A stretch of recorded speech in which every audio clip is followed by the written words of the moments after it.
Hello, good morning students. मैं आपका economics faculty. आज हम लोग पढ़ेंगे कंज्यूमर बिहेवियर, है ना। क्या पढ़ेंगे? Consumer behaviour. कंज्यूमर बिहेवियर को समझने के लिए कभी कोई गया है क्या अपने मम्मी या सिस्टर के साथ, या फिर जिसकी गर्लफ्रेंड होगी अपनी गर्लफ्रेंड के साथ कभी शॉपिंग वॉपिंग पे गए हो? महिलाओं को देखो, कंज्यूमर बिहेवियर समझना है तो महिलाओं में कंज्यूमर बिहेवियर जो है वो संतुलन जो है उनके अंदर बहुत पाया जाता है। किसी महिला के साथ शॉपिंग करने जाओगे तो उनका बजट अगर 5,000 का बजट है तो वो उस बजट में क्या क्या सामान लेना है, उसका संतुलन क्या होगा। जैसे उनको अगर कोई कपड़ा लेना है तुम्हारे लिए और भी सामान लेना है तो उनके बीच का संतुलन कितने स्पेंड करेंगे, कितना खर्च करेंगे कपड़ों पे और कितना खाने पीने वाली चीज़ों पे उनको पता होता है। और कभी कपड़ा लेने जाओगे देखो 50 तरह की चीज़ें देखते हैं, कौन सी चीज़ें उनकी पहुंच में, रीच में आ जाए, उनके बजट में आ जाए, है ना। बजट जो है, कंज्यूमर बिहेवियर समझना, अगर इनकम कंज्यूमर की जितनी इनकम है या जिनका जितना बजट है उसके हिसाब से वो स्पेंड करेगा ना, खर्च करेगा। तो कंज्यूमर, अगर तुम गए होगे शॉपिंग में तो देखोगे कि बहुत सारी चीजें देखने के बाद जो उनके बजट में होता है और जो उनको पसंद होता है, ये भी नहीं कि बजट में है तो खराब चीजें हैं, उसमें भी जो अच्छी चीजें हैं उसको गैदर करते हैं लोग, है ना। तो आइए हम लोग कंज्यूमर बिहेवियर पर चलते हैं। आज की टॉपिक ही रहेगा कंज्यूमर बिहेवियर, है ना। कंज्यूमर बिहेवियर में हम लोग यूटिलिटी पढ़ेंगे क्योंकि ओवरव्यू क्लास हो चुकी है ना। 2 क्लास टीजीटी पीजीटी के लिए ओवरव्यू की क्लास हो चुकी है। आज से हम लोग कंज्यूमर बिहेवियर पढ़ेंगे और पूरा सिलेबस ऐसे ही पढ़ते जाएंगे क्रम से, है ना। पर आज की क्लास में हम लोग यूटिलिटी यानी कि उपयोगिता समझेंगे, है ना। किसी वस्तु की कितनी उपयोगिता है ना। किसी वस्तु की, है ना, उपयोगिता क्या है? किसी वस्तु की हमारी यानी कि मानव, है ना, ह्यूमन वांट्स यानी कि मानव की आवश्यकता को संतुष्ट करने की क्षमता ही उपयोगिता कहलाती है ना। उपयोगिता क्या किसको कहते हैं? उपयोगिता जो होती है किसी वस्तु की हमारी आवश्यकताओं यानी कि ह्यूमन वांट्स को सेटिस्फाई यानी कि उपयोगिता सेटिस्फाई करने की क्षमता जो होती है किसी वस्तु की, जो है मानव की आवश्यकताओं को पूर्ति करने की क्षमता जो होती है वही उपयोगिता कहलाती है। संतुलन, संतुलन कहाँ होता है? कंज्यूमर संतुलन में कब होता है, इक्विलिब्रियम में कब होता है? जब उसके इनकम, उसकी बजट और उनको जो वो वस्तु मिली है, जब बजट रेखा को आईसी कर्व टेंजेंट करेगा वही इक्विलिब्रियम में होता है उपभोक्ता, है ना। आओ आगे हम लोग देखते हैं डिमांड। डिमांड जो है, जैसे प्राइस का इफेक्ट पड़ता है, डिमांड डिमांड पे 2 तरह से इफेक्ट है, एक प्राइस की वजह से और एक प्राइस को छोड़ के अदर थिंग्स की वजह से। तो अगर प्राइस की वजह से मांग पे प्रभाव पड़ेगा तो उसको मूवमेंट ऑफ द कहा जाता है ना। और जब अदर देन, प्राइस को छोड़ के अदर देन की तरफ की वजह से डिमांड पे इफेक्ट पड़ेगा तो उसको शिफ्ट इन डिमांड कहा जाता है। मूवमेंट इन डिमांड और शिफ्ट इन डिमांड, ये क्वेश्चन पूछता है टीजीटी पीजीटी में कि मूवमेंट ऑफ डिमांड कब होता है, यानी कि मांग शिफ्ट कब होती है। ऑप्शन दिया रहता है मांग शिफ्ट कब होगी, जब प्राइस को छोड़ के प्राइस कांस्टेंट रहेगा अदर देन की वजह से, तो डिमांड क्या होगी, शिफ्ट होगी, है ना। तो ये पूछा हुआ है क्वेश्चन। आगे चलते हैं। इलास्टिसिटी यानी कि मांग की लोच। मांग की लोच कितने प्रकार की होती है? मांग की लोच 5 प्रकार की होती है ना। मांग की लोच कैसे नापा जाता है? मांग का लोच का मतलब क्या है कि प्राइस की वजह से, प्राइस के बढ़ने या घटने की वजह से मांग में कितने का फर्क आया, बढ़ी तो कितना बढ़ा, घटा मांग तो कितना घटा, उसी की जो इलास्टिसिटी होती है, उसका खिंचाव होता है, उसकी माप जो होती है वही इलास्टिसिटी कहलाती है। 5 प्रकार की होती है।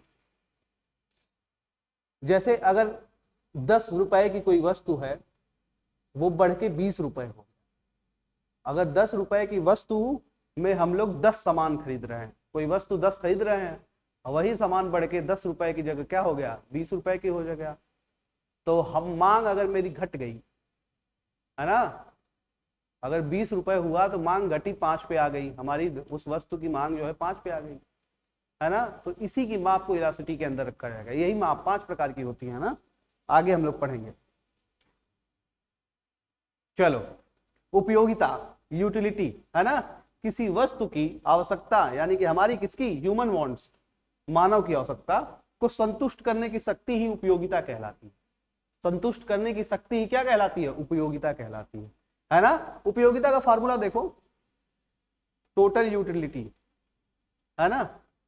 टोटल यूटिलिटी समेशन होता है किसका, मार्जिनल यूटिलिटी का। किसका होता है बच्चा, मार्जिनल, सीमांत उपयोगिता का ही समेशन होता है टोटल यूटिलिटी, है ना।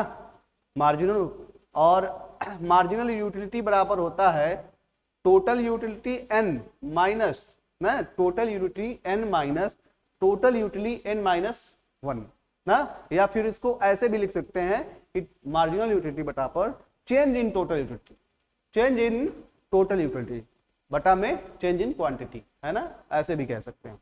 देखो, कुल उपयोगिता क्या होती है, उपभोग की विभिन्न इकाइयों से प्राप्त सीमांत उपयोगिता का योग ही टोटल उपयोगिता मतलब कुल उपयोगिता कहलाता है। देखो यहां लिखा भी हुआ है, हिंदी इंग्लिश दोनों में कर दिया है, हिंदी मीडियम वालों को भी कोई दिक्कत ना हो, ना ही इंग्लिश मीडियम वालों को, है ना, है ना। चलो आगे देखते हैं। उपभोग की विभिन्न इकाइयों से प्राप्त सीमांत उपयोगिता का योग क्या कहलाता है, कुल उपयोगिता कहलाता है ना।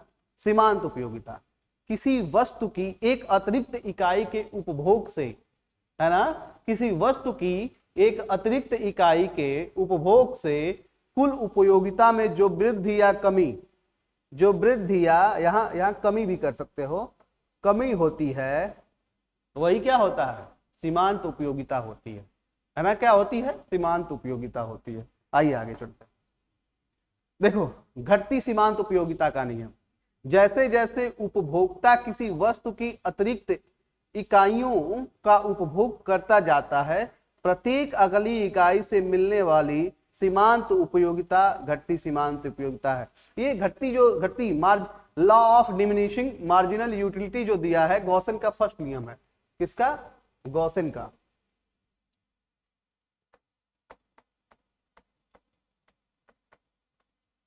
गॉसन का प्रथम नियम, है ना।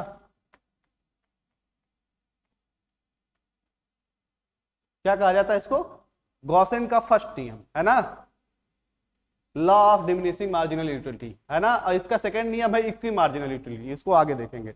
देखिए, घटती law of diminishing marginal utility का मतलब क्या होता है कि जैसे हम लोग खाना खाने बैठते हैं, जब भूख लगी रहती है तो एक रोटी खाते हैं, तो उसको उपयोगिता हमारी वांट्स को सेटिस्फाई कर रही है।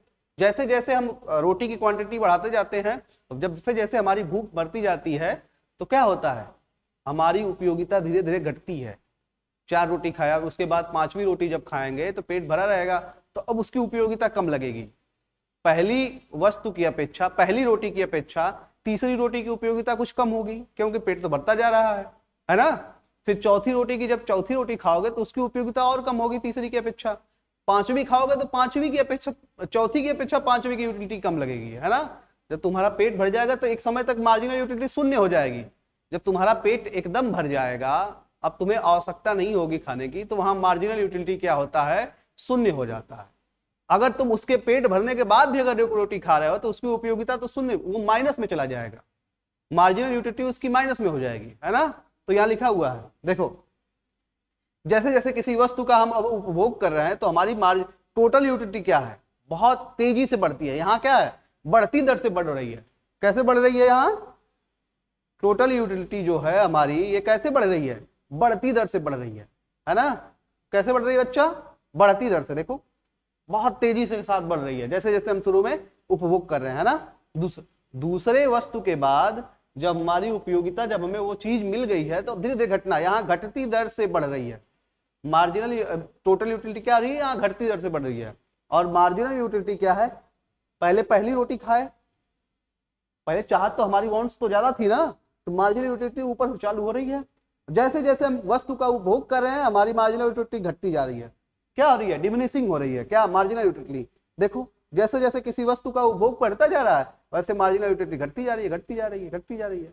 जब हम 6वीं वस्तु का उपभोग करते हैं, अब हम तृप्त हो चुके हैं, तो यहाँ शून्य पे आ जाता है। कहाँ पे आ जाता है बच्चा, शून्य पे आ जाता है ना। जब हम शून्य पे आ जाते हैं तो वहां पे क्या होती है, घटती दर से बढ़ रही थी, लेकिन वहां पे क्या, टोटल यूटिलिटी कांस्टेंट यानी मैक्सिमम पे हो जाती है ना। ये दोनों रेखा एक सीध में होंगे, जहां मार्जिनल यूटिलिटी शून्य होती है वहीं पे ही टोटल यूटिलिटी क्या होती है, अपने मैक्सिमम पे होती है। और जैसे ही हम 6 के बाद किसी 7वीं वस्तु का, जो उसकी नीड नहीं है, अगर उसी वस्तु का अब हम तृप्त हो चुके हैं, वो वस्तु हमको नहीं चाहिए, फिर भी अगर हम ले रहे हैं, तो हमारी मार्जिनल यूटिलिटी क्या होगी, -1 में जाएगी। कब कहां जाएगी, -1, है ना, -1 में गई।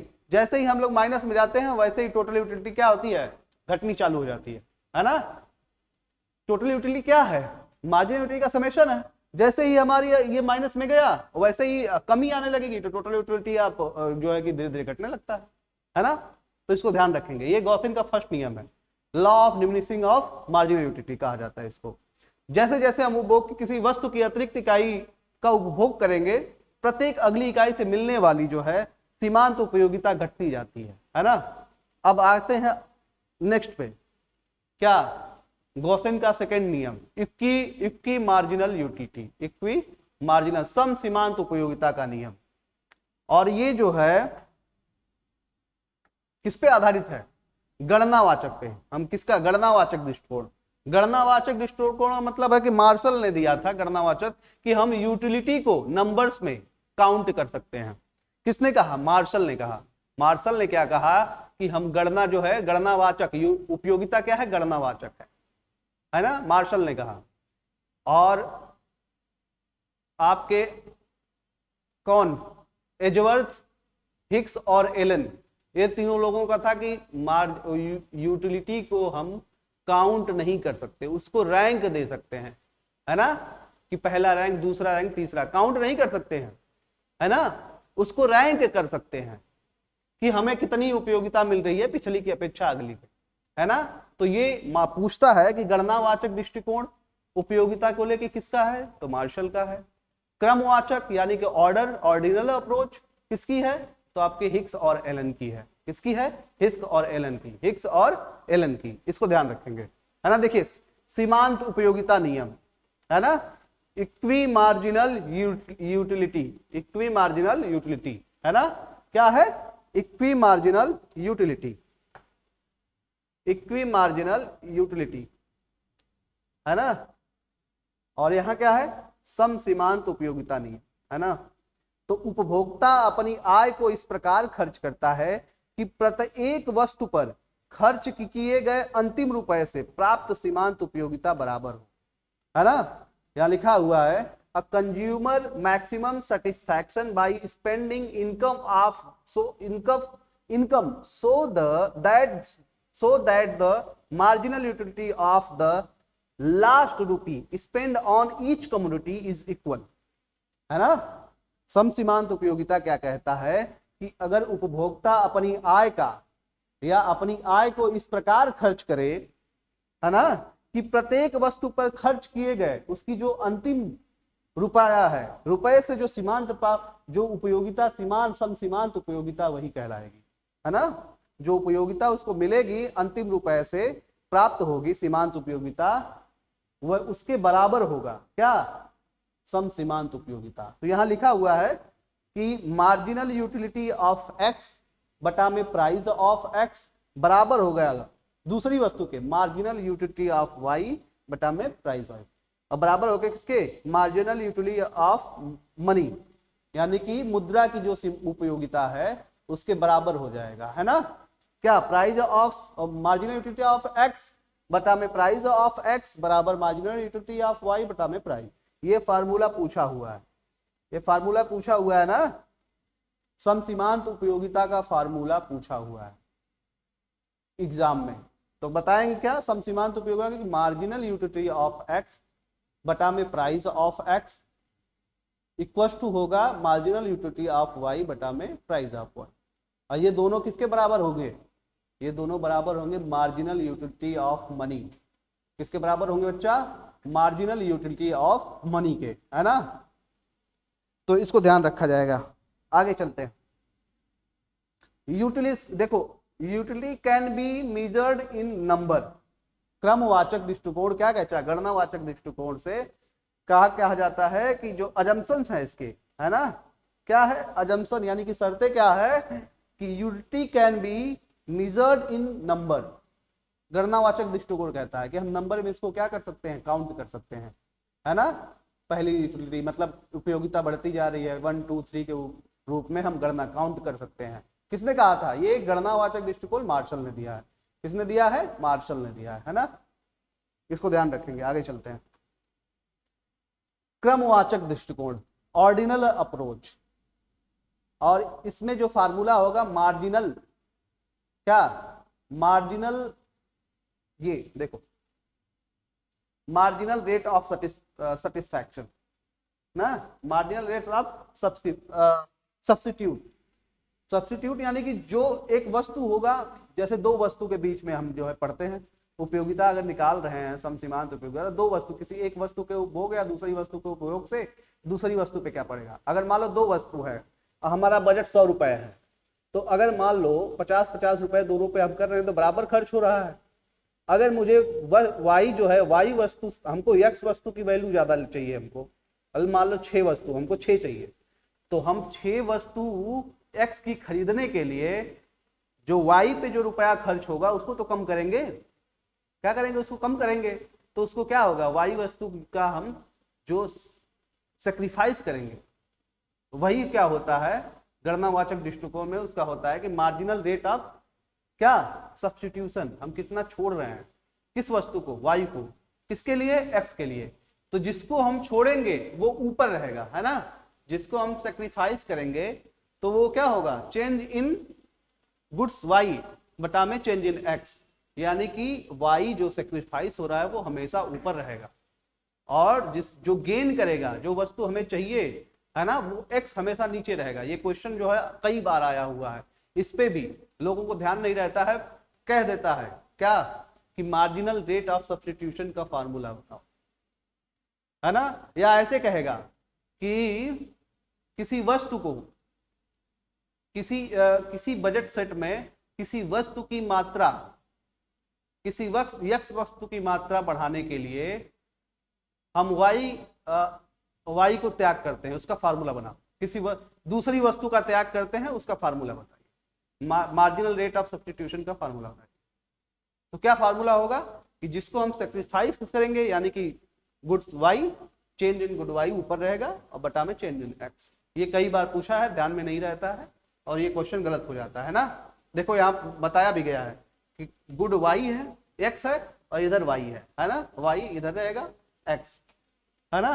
क्या है ये, तो क्या बता रहा, देखो जैसे हम गुड एक्स जो है इधर हम बढ़ते हैं, ये शून्य है, देखो एक समय तक हम अगर मान लो ये 10 है, ये 10 है, ये 20 है ना, 10 और 20 है, तो क्या करते हैं इसको, रुको यहां लिखते हैं, दिखेगा नहीं,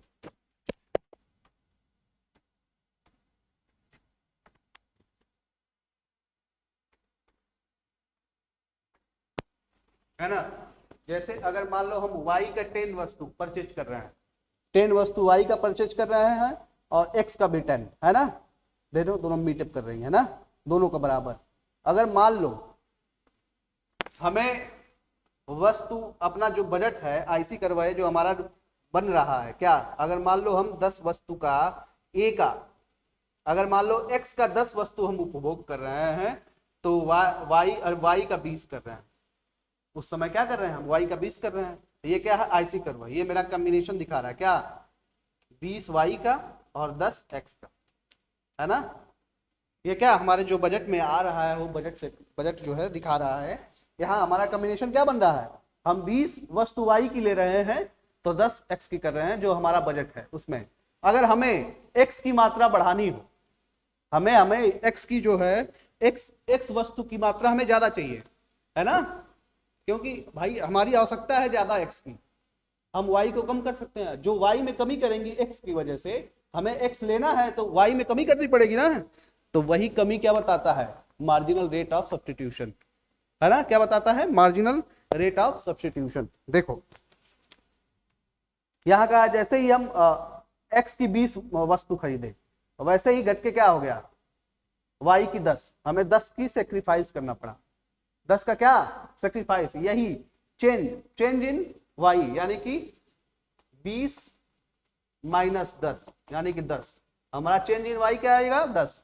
पहले क्या था मेरा वस्तु वाई का 20 था, हमने चेंज कितना के किया 10 कम हो गया 10 बचा, यानी कि 10 चेंज इन वाई बटा में चेंज इन एक्स। पहले क्या था 10 था, अब क्या है 20, यहाँ पे भी क्या 10 आ गया, है ना।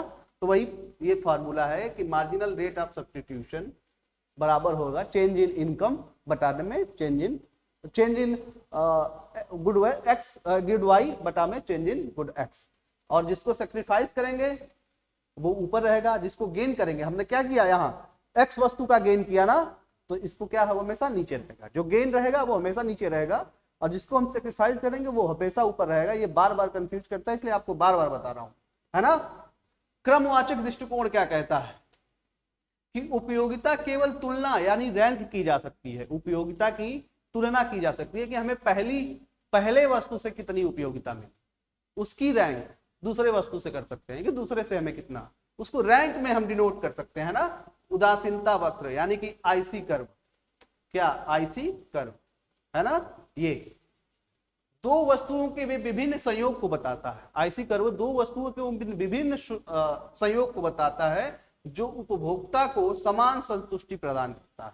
यहाँ पे भी जो हमारी संतुष्टि होगी वो समान होगी, है ना। हमारी जो ह्यूमन वांट्स है, हमारा हमने जो पाया है ना, हम अपने बजट में जो पाया है वहां, जैसे हमारे बजट के अनुसार मेरा संयोग यहाँ पे बना, मुझे एक्स की जो है 10 ही वस्तु चाहिए थी और वाई की 20, तो हम यहाँ पे जो संतुष्टि है वो इसके भी संतुष्टि के बराबर होगी, यानी कि 20 और 10 वाई की 10, है ना। यहाँ पे भी हमारी जो है संतुष्टि समान ही होगी, यहाँ और यहाँ दोनों हमारी संतुष्टि समान होगी, है ना। डिफरेंस बस अलग है कि हमें कॉम्बिनेशन अलग चाहिए था, हमें उस समय क्या चाहिए था वाई गुड्स वाई की जो है हमको 20 वस्तु चाहिए थी गुड्स वाई की, और 10 इसकी चाहिए थी गुड्स एक्स की जो है 10 चाहिए थी, है ना। तो उसका जो कॉम्बिनेशन है हमें सेम मिलेगा, क्या मिलेगा, सेम सेटिस्फैक्शन मिलेगा, है ना। आगे बढ़ते हैं, सीमांत प्रतिस्थापन दर मार्जिनल रेट ऑफ सब्स्टिट्यूशन, है ना। मार्जिनल रेट ऑफ सब्स्टिट्यूशन बताता है कि ये वह दर है जिस पर उपभोक्ता वस्तु एक्स की एक अतिरिक्त इकाई के लिए वस्तु वाई का त्याग करने को तैयार है। मार्जिनल रेट ऑफ सब्स्टिट्यूशन मैंने बताया ना, मार्जिनल रेट ऑफ सब्स्टिट्यूशन क्या बताता है, ये यही बताता है कि हम किसी वस्तु यानी कि वस्तु एक्स की एक अतिरिक्त मात्रा पाने के लिए वस्तु वाई की जो है एक अतिरिक्त यानी कि कितनी मात्रा जो है वाई की कम कर रहा है ना, कितना सेक्रीफाइस कर रहे हैं वाई को, यही दर बताता है क्या, मार्जिनल रेट ऑफ सब्स्टिट्यूशन। आगे बढ़ते हैं, बजट रेखा और उपभोक्ता का संतुलन। बजट रेखा मैंने बताया ही, और आईसी कर्व बजट रेखा को जहां टेंजेंट करेगी वही क्या होगा, कंज्यूमर इक्विलिब्रियम में होगा, क्या होगा, कंज्यूमर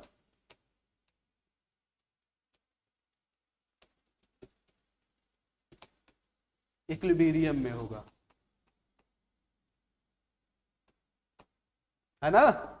कंज्यूमर इक्विलिब्रियम में कहा होगा जहां आईसी करो बजट रेखा, जो बजट रेखा क्या बताता है, हमारी इनकम को बताता है। बजट रेखा क्या है, दो वस्तुओं के वे सभी संयोग जिन्हें उपभोक्ता अपनी आय, ये जो दो वस्तु है यहां जहां टेंजेंट कर रही है, जहां आईसी कर्व बजट रेखा टेंजेंट कर रही है, ये उनकी विभिन्न संयोगों को दर्शाता है। जो हमारी बजट यानी कि ये जो बजट है हमारा जहां संयोग बन रहा है, इस पे हम कहीं भी अपना संयोग बना सकते हैं, हमारा संयोग यहाँ पे भी बन सकता है हमारी आवश्यकता के अनुसार कि हमें एक्स की कितनी मात्रा चाहिए और वाई की, अगर वाई की हमको जो कम मात्रा चाहिए तो एक्स की मात्रा हमारी बढ़ जाएगी, तो वो हमारी जो है कि आवश्यकता पे डिपेंड करता है और हमारी इनकम पे।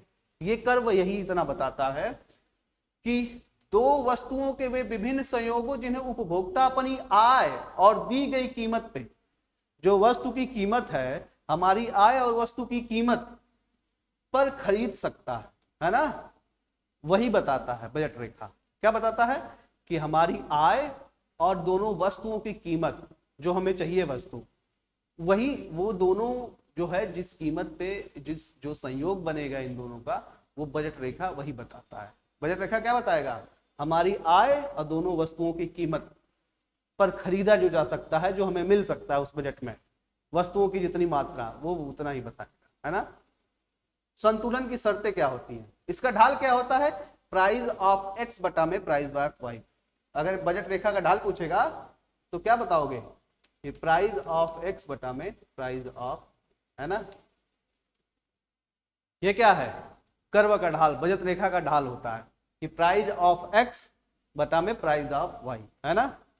संतुलन की शर्तें, बजट रेखा आईसी कर्व को, यानी कि आईसी इंडिफरेंस कर्व को, या आईसी कर्व को उदासीनता वक्र भी कहा जाता है, जो है स्पर्श करे या टेंजेंट करे, है ना। क्या करे, स्पर्श करनी चाहिए, हमारा जो है वही कॉम्बिनेशन बनेगा हमारा, जहां आईसी कर्व टेंजेंट करे किसको, बजट रेखा को, है ना।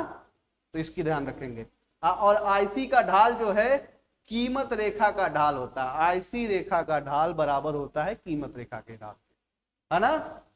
कीमत रेखा का ढाल यानी कि प्राइस ऑफ एक्स बटा में प्राइस ऑफ वाई, और आईसी कर्व का ढाल किस बराबर होगा, है ना। आईसी कर्व का ढाल जो है बराबर होगा।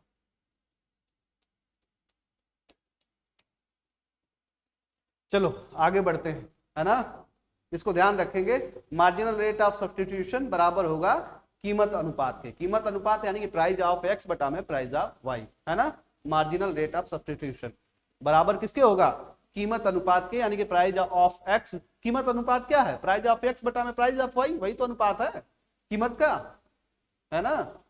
आगे बढ़ते हैं, विश्लेषण करते हैं ना, फीचर्स क्या है किसकी, कार्डिनल अप्रोच की और ऑर्डिनल अप्रोच। दोनों में डिफरेंस भी पूछ लेगा मेंस में लिखने के लिए, क्योंकि केबीएस एमआरएस का जो मेंस हुआ था, केबीएस एनबीएस और एमआरएस का, तो आप देखे होंगे पॉइंट 2 जो अननेसेसरी चीजें नहीं लिखना था, क्योंकि क्वेश्चन दिया था और उसका स्पेस दिया था, एक प्रॉपर स्पेस दिया था जितने वर्ड में आपको लिखना था, है ना। तो कितने बच्चे क्या किए कि जो है कि अननेसेसरी चीजें उनका उनका आंसर ही कंप्लीट नहीं हो पाया। तो आपको पॉइंट वाइज चीजें लिखनी होती है ना।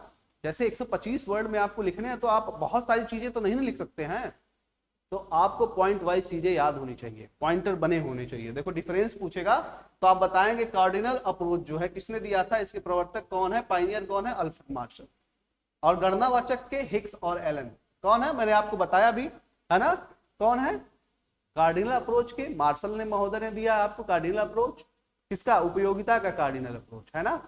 पूछेगा ये भी, उपयोगिता का कार्डिनल अप्रोच मार्शल ने दिया है, उपयोगिता का ऑर्डिनल अप्रोच यानी कि क्रमवाचक दृष्टिकोण हिक्स और एलन ने दिया है ना। इसका मीजर्स, कार्डिनल अप्रोच का जो मीजर्स है, मार्शल ने कहा कि हम यूटिल्स में यानी कि नंबर्स में माप सकते हैं कितनी यूटिल्स को हमको उपयोगिता मिली है ना।